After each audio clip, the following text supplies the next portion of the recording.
இப்ப போக்குவரத்து ஊழியர்கள் மேற்கொண்டு வரும் இந்த போராட்டத்தினால அரசுக்கு எவ்வளவு வருவாய் இழப்பு ஏற்பட்டிருக்கிறது? போக்குவரத்து துறை இதனால என்னென்ன மாதிரியான பிரச்சனைகளை எதிர்கொள்ள வேண்டியிருக்கு?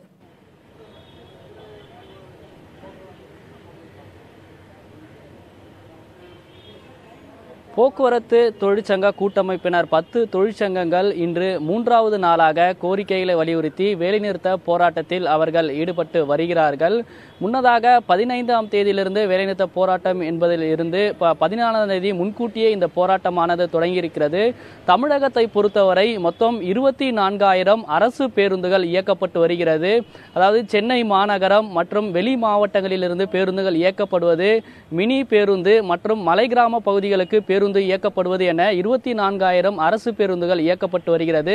இதில் குறிப்பாக வெளி மாநிலங்களை ஒப்பிடும்போது தமிழகத்தில்தான் அதிக அளவுக்கான அரசு பேருந்துகள் இயக்கப்பட்டு வருகிறது.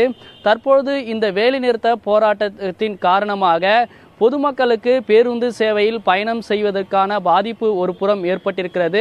அதே சூழ்நிலையில் அரசுக்கு இந்த வேலைநிறுத்த போராட்டத்தின் காரணமாக வருவாய் இழப்பும் ஏற்பட்டிருப்பதாக தொழிற்சங்க கூட்டமைப்பினர் தெரிவிக்கிறார்கள்.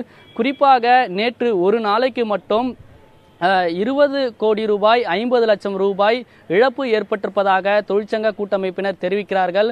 அதாவது போக்குவரத்து துறை மூலமாக ஒரு நாளைக்கு 22 கோடி ரூபாய் வருவாய் வருகிறது. நேற்று குறைந்த அளவுக்கான பேருந்து இயக்கப்பட்டிருப்பதால் நேற்று ஒரு நாள் மட்டும் 20 கோடி ரூபாய் 50 லட்சம் ரூபாய் வருவாய் இழப்பு ஏற்பட்டிருக்கிறது.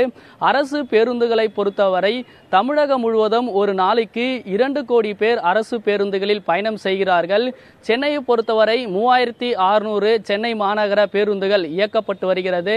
சென்னை நகரில் மட்டும் 48 லட்சம் பேர் ஒரு நாளைக்கு அரசு பேருந்தில் பயணம் செய்கிறார்கள்.